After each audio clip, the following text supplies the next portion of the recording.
1887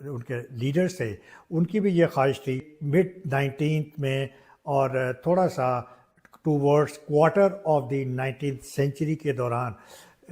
Russia نے central Asian states کو بھی کیپچر کر لیا تھا۔ اس کا مطلب ہے کہ سینٹرل ایشین اسٹیٹس اگر انہوں نے ٹیک اوور کر لی تھیں، اگلا ٹارگٹ ان کا افغانستان تھا، اگلا ٹارگٹ ان کا بلوچستان تھا، اور انہوں نے اس کے بعد یہ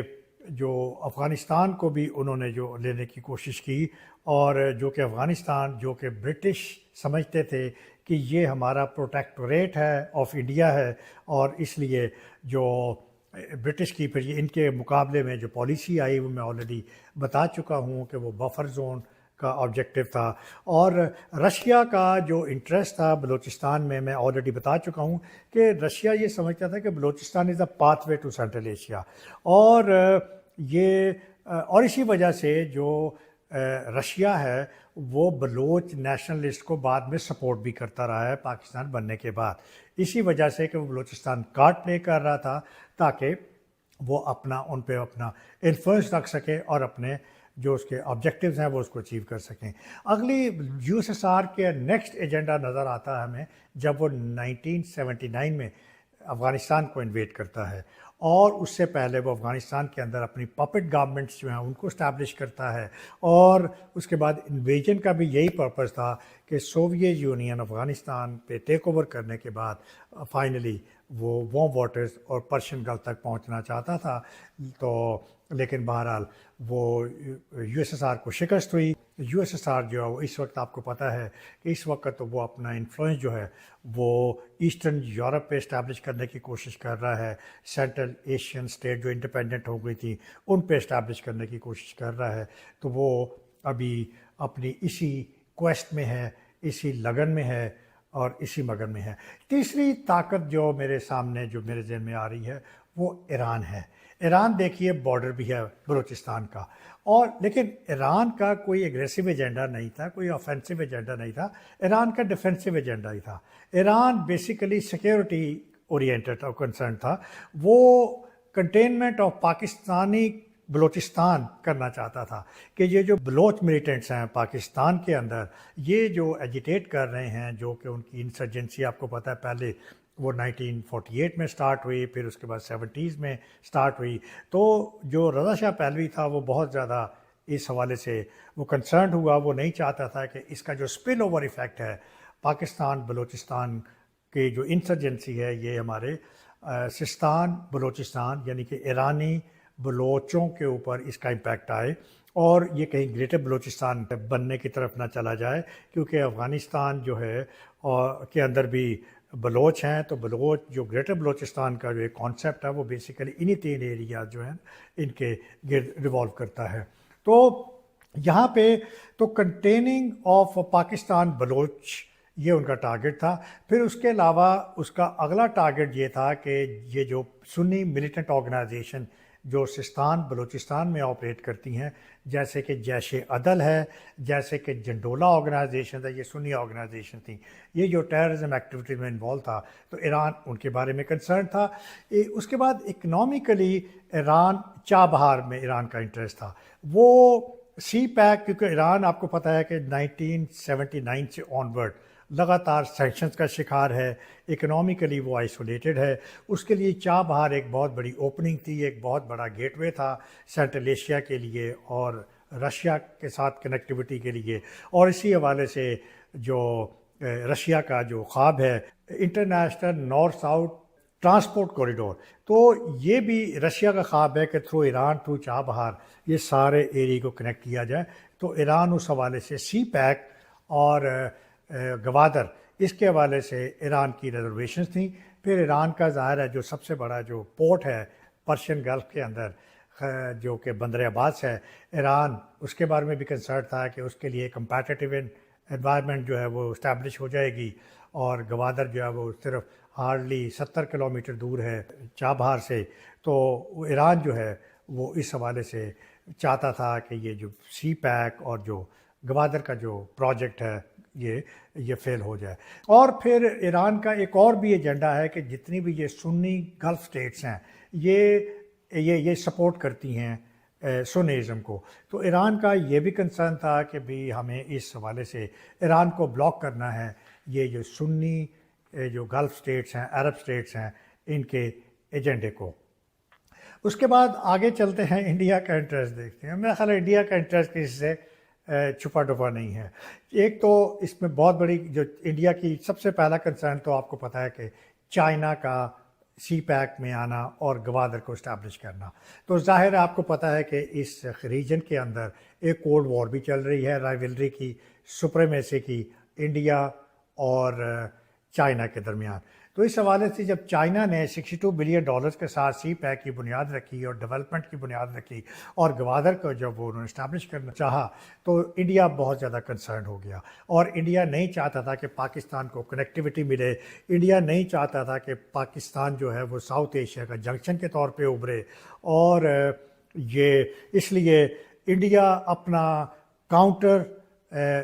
اسٹریٹجی کے ساتھ آیا اور اپنی ان کو انڈیا کو انرجی سیکیورٹی بھی ریکوائرڈ ہے، کیونکہ انڈیا کا بھی جو جس طرح چائنا کا جو 60% آئل ہے وہ پرشین گلف سے آتا ہے، انڈیا کا بھی اتنا ہی تیل تقریباً پرشین گلف سے آتا ہے.